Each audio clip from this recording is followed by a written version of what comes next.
Okay, everybody. Chris Clayton says Waterloo. Okay. Love to see some other guesses. We'll give people a chance to give a few more guesses, and we'll give the answer after we get started here. Okay, everybody. Well, I am all set with the recording. You can find it on Facebook. It's being live streamed, so it's there right now, and it will be there when we finish. And you can go and share it with whoever you think would be interested. Keep coming with your guesses in the chat. And Aaron, I think you can get us started.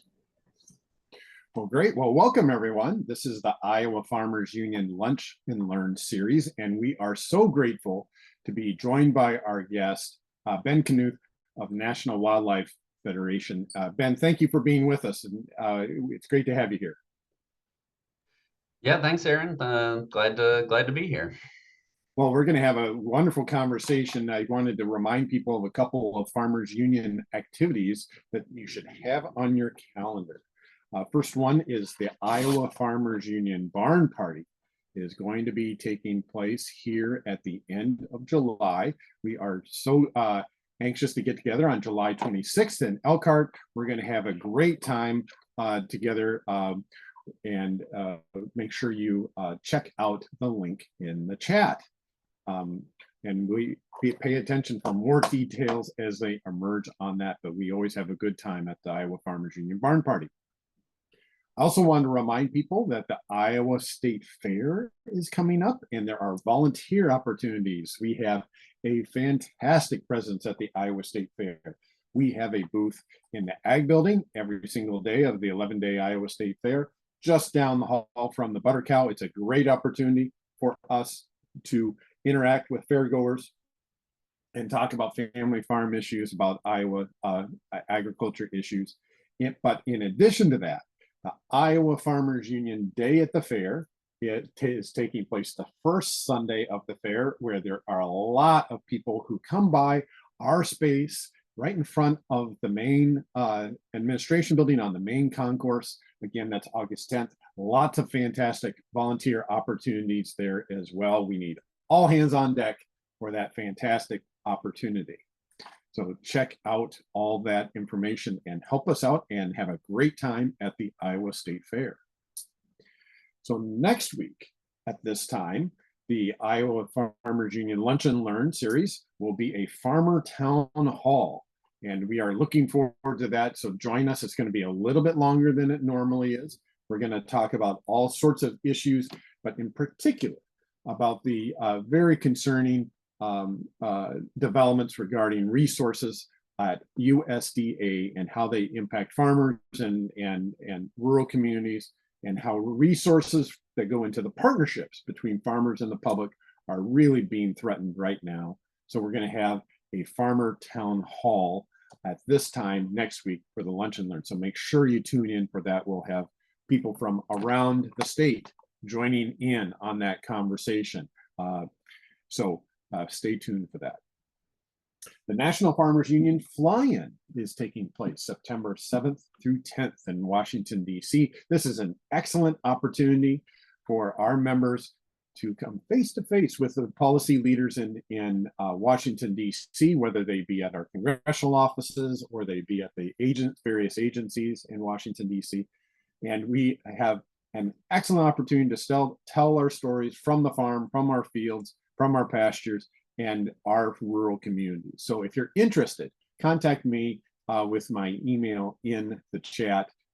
We have some help available to a number of people who want to go and represent the Iowa Farmers Union. We usually get about 300 people from around the country who come together at that time. So it's a great way to meet people who are advocating in the hallways in Washington, D.C. and on the streets in Washington, D.C.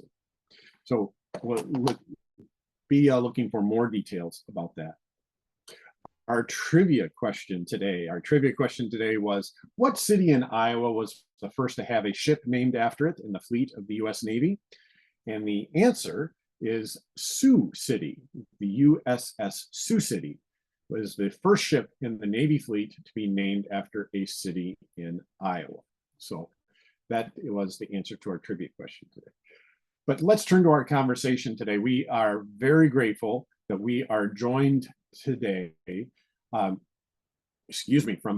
by Ben Knuth, Agriculture Policy Specialist with the National Wildlife Federation. And he's going to share some insights from a recent nationwide survey of over 500 farmers and ranchers conducted by Trust in Food, exploring attitudes towards USDA voluntary conservation programs.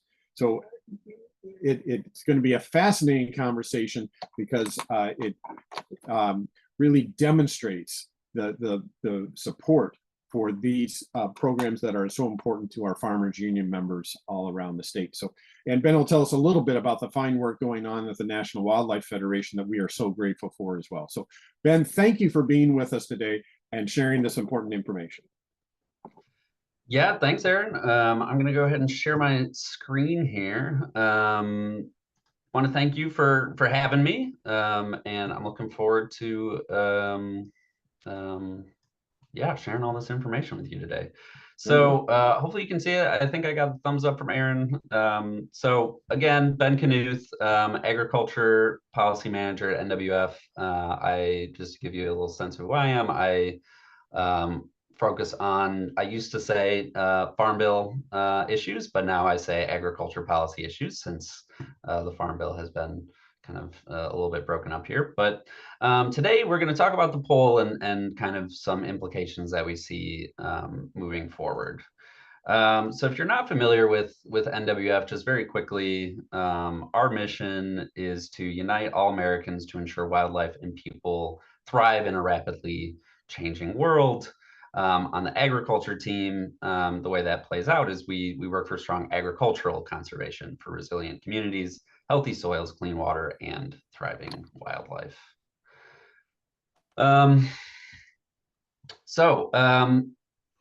Here's the agenda. I'm gonna skip through some of this quickly. This original presentation was about 45 minutes long, and I'm going to try to keep it to 10 to 15. So I just want to let you guys know if you do have any questions, please pop them in. I will definitely share these slides with Aaron and Christina after this, and you're all welcome to have those. And if you have any follow-up questions after the call, I'm always happy to talk conservation, kind of ad nauseum, if you're my wife. So very quickly, Trust in Food conducted a producer research survey on our behalf. Trust in Food is a sustainable agriculture initiative of Farm Journal, if you're familiar with Farm Journal. And we did it in December of 2024. So I think that's kind of a key moment to think about. It's before some of the things that have been happening over the last few months started. So some questions that we maybe would have liked to ask then, we didn't have a chance to. And some attitudes maybe have slightly shifted, but I just want to mention that. So we got 520 participants in total from most states. We got 36 states, though. The Southeast, we were kind of missing. Very heavy presence, as you can see from that map there, in Iowa, Minnesota, and other Midwestern states. Top topics: conservation programs, Farm Bill, Climate Smart Ag, Grasslands, Conservation Reserve Program, and easement programs. So top line insight: farmers value and benefit from agriculture conservation programs, and key part here is support increased funding for them. Most folks see the value of conservation and climate smart agriculture programs and want them to continue and grow. And we were very happy to see the results in the climate smart in particular, because that can be a very hot button issue. But despite the kind of sometimes controversial nature of climate smart programs, that was not really the case with this survey. So a couple other top line things: 75% of producers support an increase in long-term funding for voluntary conservation programs. 84% want to see a farm bill as soon as possible. 84% found improvement to soil health as being the most valuable part of climate smart programs. 73% of producers think USDA conservation programs improve bottom lines, reduce input costs, and modernize operations. And then I mentioned the climate smart piece, 68% of producers think that designating funds specifically to adopt climate smart ag practices is a good use of federal funding. Trust, another kind of important finding right now, 68 to 73% of producers, and that range there is as it applies to each one of these aspects that I'm about to mention, trust or see local conservation districts, Farm Service Agency, NRCS, and then cooperative extensions as the most trusted sources of information. So a lot of trust in USDA to deliver conservation programs. Conservation Reserve Program, 67% of producers surveyed told us they support increasing the acres available in CRP. Get into that a little bit more later. 78% support additional funding for grassland conservation, and then 80% of producers support the ability of folks to be able to choose conservation easements as an option for their operations. So now we'll get into some of the details here. I mentioned this at the top, dig into it a little bit more. 85% want to see a farm bill passed by Congress soon. 84% as soon as possible. High support across all age groups. Highest support among crop producers. We can imagine the reasons for that. And I'll just keep it moving. 75% of producers, again, support increasing conservation funding. More support for younger and older farmers for conservation programs, which I found interesting. There was lower support amongst the kind of that middle age, 40 to 64, but 71% still agreed or strongly disagreed. And I'm just going to call out here, which is a trend in kind of a lot of these results we got. There's generally very high, as you can see, 75% support for conservation programs, but I think it's also important to note how little disagreement there is. Only 3% disagree with increasing and 2% strongly disagree, for a total of 5%. You know, at worst, people are kind of neutral on the idea of conservation funding, which is great. I mean, that's because of all the value that conservation confers.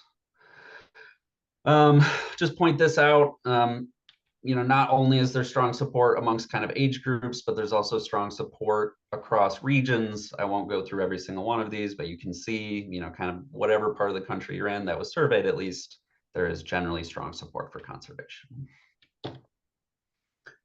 And that is because, in my opinion, that producers get value from conservation programs, helps improve bottom lines, reduce input costs, and modernize operations. Conservation payments are important for those reasons, and particularly amongst first and second generation farmers. You know, you can kind of extrapolate that as folks are getting established and learning how to operate farming operations, having that both steady income and technical expertise that comes along with conservation programs can be very helpful for folks.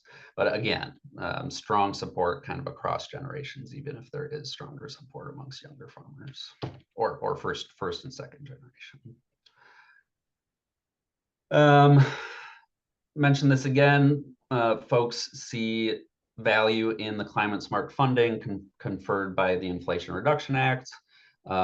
This is maybe a slightly out of date slide now that reconciliation has happened, and we'll maybe talk a little bit about that at the end of the call today, since that money did get moved into permanent conservation funding through the Farm Bill, which was a great outcome of reconciliation, even if the entirety of reconciliation was maybe not what NWF or other folks wanted. Again, reflected in reconciliation, they want to see that money made permanent. Farmers agree conservation and climate smart agriculture programs are a good use of public dollars.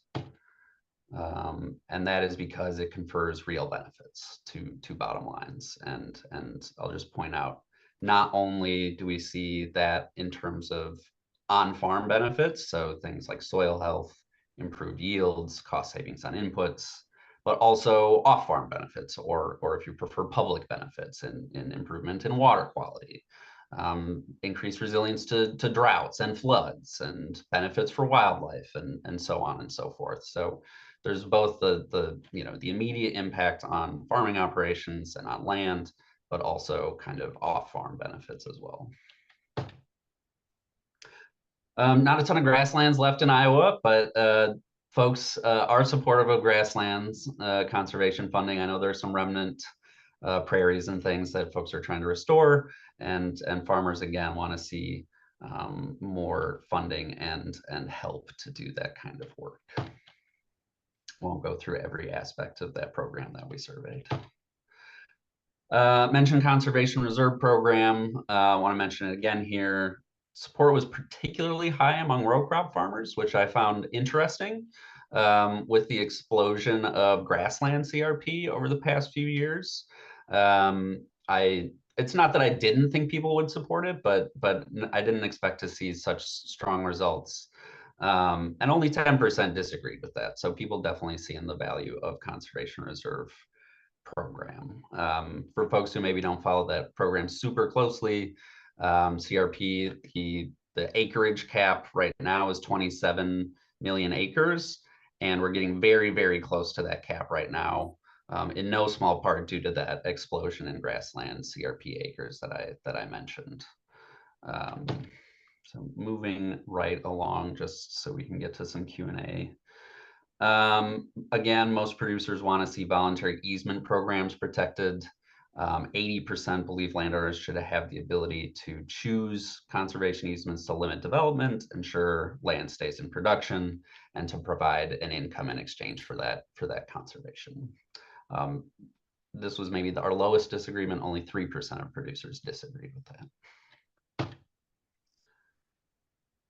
Generally, farmers trust information from conservation districts and USDA, which makes sense. These are the folks that, Aaron, you always tell the story about how when you go into your local office, it's, and excuse me if I get the terms wrong, but it's left to FSA and right to NRCS, or maybe I got the term wrong on that, but yeah, that face-to-face interaction, I think really makes a difference. We were expecting a higher result, frankly, for ag retailers, but folks still really value that USDA government support. I'll just flag this. This is a map and tool that we put together, kind of showing where IRA investments have come from. If you go to protectagconservation.com/USDA-map, you can take a look at this, take a look at Iowa, take a look at the district that you're in to see just how much money is getting to your district, and you can extrapolate to the benefits that come from those dollars. So that's that. I know I went through that very, very quickly, so I apologize if you wished I had dwelled on anything, but I'm guessing there's some questions that folks have. And yeah, thanks for listening to my breakneck presentation here. Well, that was fantastic, Ben. We encourage people to put questions in the Q&A box. We'll get to as many as we possibly can. We had some people send some on beforehand even. One question about the poll itself.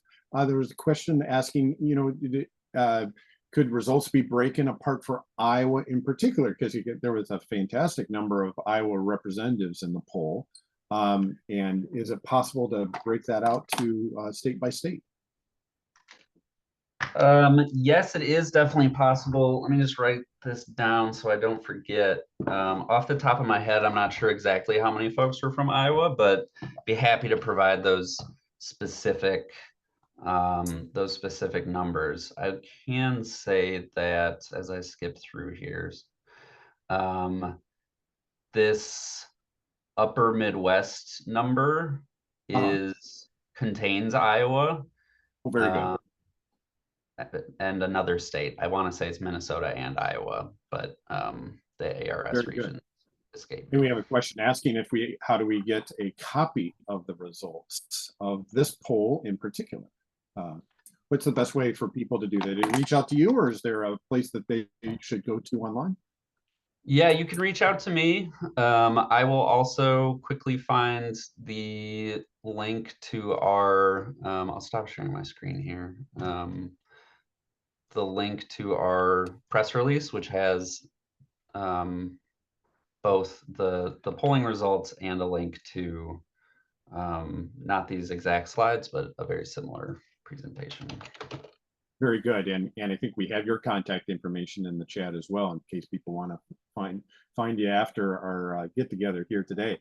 So you mentioned that these results are positive, not only for the number of farmers who support, but really the number of farmers who disagree is extremely low. So the numbers of supportive versus non-supportive is really like 6 to 1, 7 to 1, 8 to 1 in some cases. Why do you think that was a surprising result? I mean, it was to me as well, but it seems like some of them, maybe what we see online or in the mainstream media might have told us that there would be a more vocal segment or a more prominent segment that was not supported. That's a good question. I think that so there's a few, I mean, I'll try to keep it short because there's a few pieces to the question you just asked. Like, I would say discourse about federal politics right now are just kind of can be toxic in general. So I think that's part of it, right? Is once things get blown up to a level where you don't feel like you have any control or impact over what's getting on, it's very easy to be angry and sort of vitriolic about that. So that's kind of the one piece of it. The reason I think conservation transcends some of these toxic politics is that is kind of what I mentioned in that slide about what people value about conservation programs in terms of soil health. And it is an easy way to understand both kind of the direct impacts and benefits to a farm, but then also it's very easy to measure and see the public benefits from that funding. Whereas often I think with government programs, it can be difficult to see both the private and the public benefit so readily. I agree with completely, Ben. We have a question that asks, in particular, did you have any questions on the RCPP, and was National Wildlife Federation affected by those cuts last month?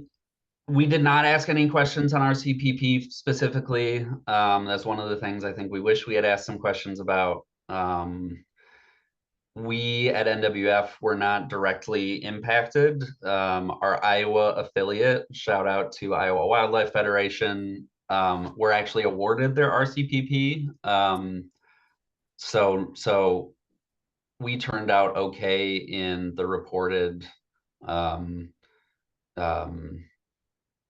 cancellations of they weren't even full agreements, right? Like I think this is part of what has been a problem with the RCPP program is, and I don't, not to get too far into the weeds here, but last year when NRCS announced the number of RCPP agreements, they exceeded their budgetary authority for that year. And that's partly because it takes so long to get these RCPP programs onto the ground.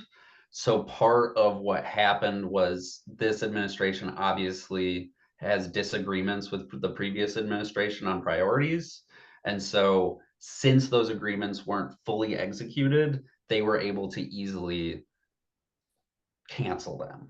Right. And so, I don't know how much there is really to say other than that at this point, but yeah. Well, Ben, you mentioned with the passage of reconciliation, it brings this discussion into a different place. Where does it go now that reconciliation has been passed? A good question. Can I very quickly, I want to address a question that we got. Don't self-selected survey results give some bias to the numbers? So what this is referring to is like, do people who are participating in conservation programs value them, is kind of the gist of the question as I see it. These are not people who necessarily participated in conservation programs, and the sample that Trust in Food rather used was entirely random. So there is some in the sense that they did respond to the survey, so perhaps they're more engaged. We can't control for that, but we did not pick folks who had or had not used conservation programs. It was a statistically, you know, agnostic, I guess. Sure. But to from a very trusted polling source, right? These folks do polling and across the agriculture, across the rural America spectrum on all sorts of issues. So a very trusted polling source as well. So yeah, thanks for adding that. And we were very aware of, we wanted a totally unbiased view of, right. of the programs. So anyways, so yeah, so what comes next? So mention reconciliation for those who maybe don't follow super closely. And I see a number of the attendees here. I know attend other calls I'm on, so I appreciate you coming to listen to me again. So reconciliation rescinded, took the unspent IRA conservation dollars and reinvested them into permanent Farm Bill conservation baseline funding. So now IRA was a one-time boost. Now that money was put into the permanent funding pool for conservation programs, which frankly was a huge win.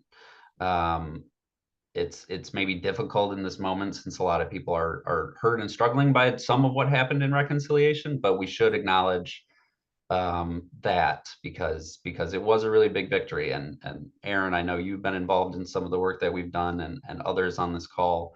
Really want to thank you all for the work that you've done on that. It's a little bittersweet considering some of the other priorities and things that happened, but it is really a huge achievement and points to the non-controversial nature of conservation.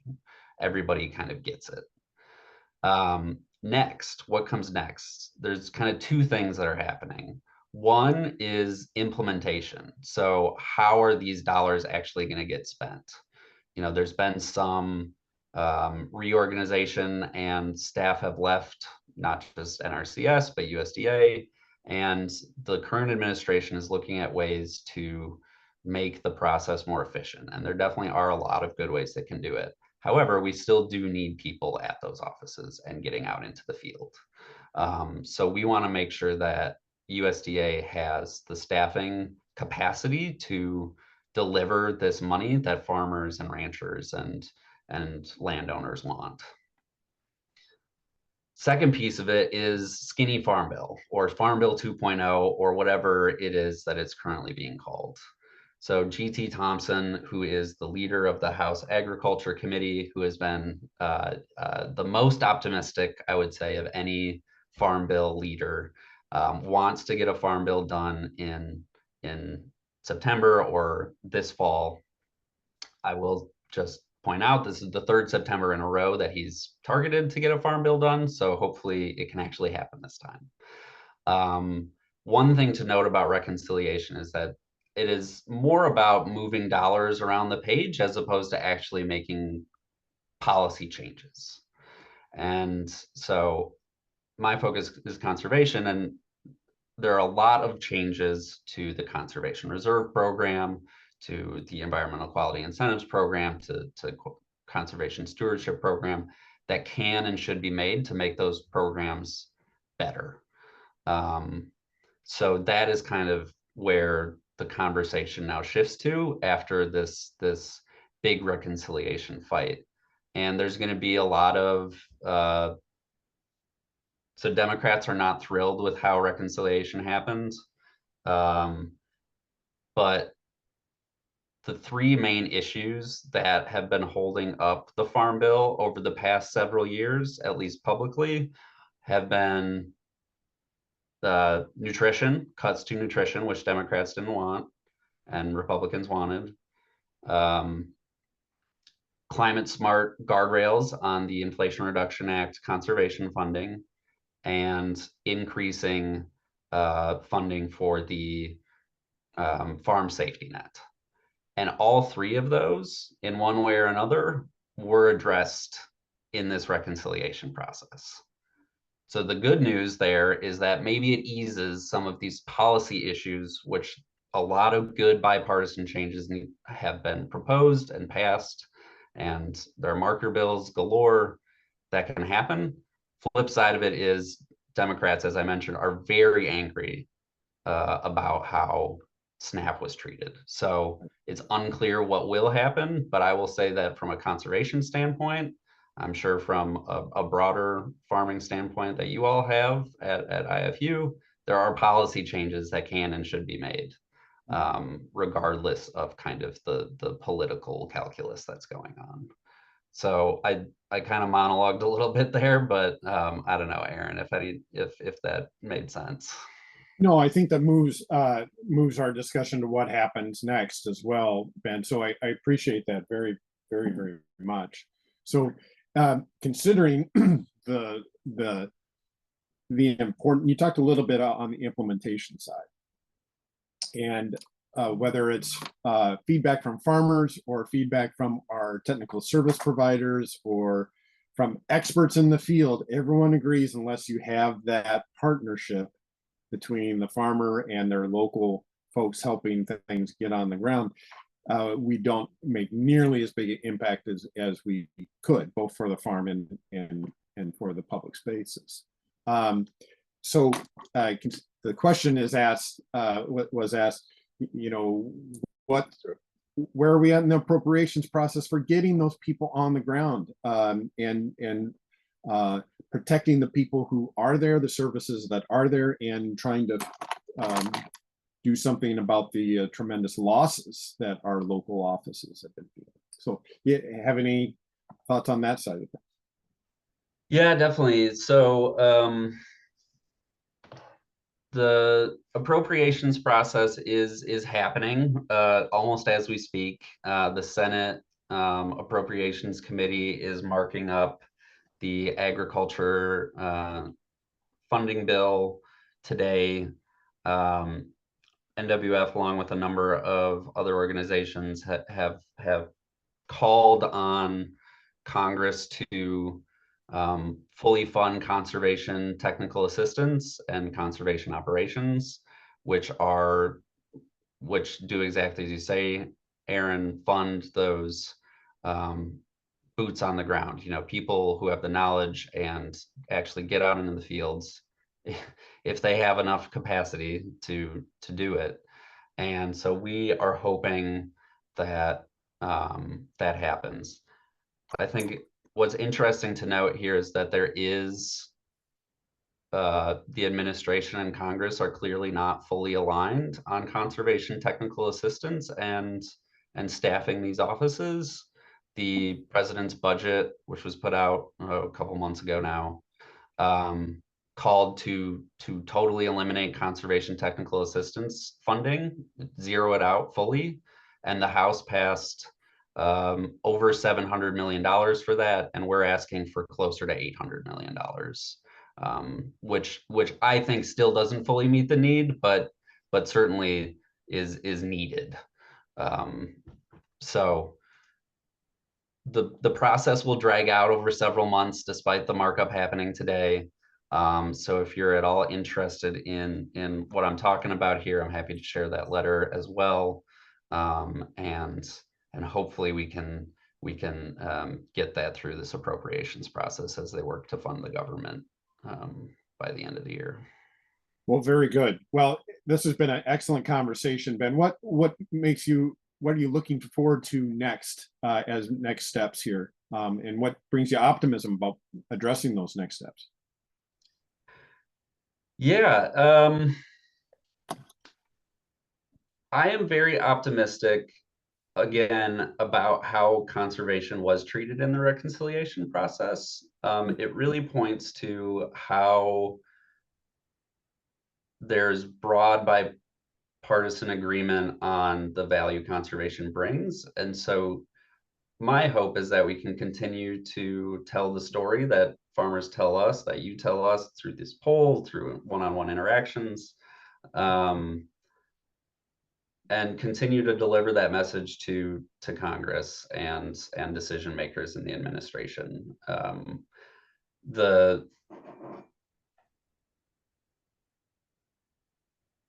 Yeah, I mean, there's a lot that can be said. There's also a question here that I'll kind of allude to, I guess, about diversified farming systems. I think we do feel a lot of optimism around this administration potentially taking up more diversified cropping systems, conservation systems, rotational crops, cover crops, introducing a third crop into the corn soy rotation as a way to help address some of their food security concerns and diversify incomes on the farm as well. So that's something that we're hopeful that the administration will take up.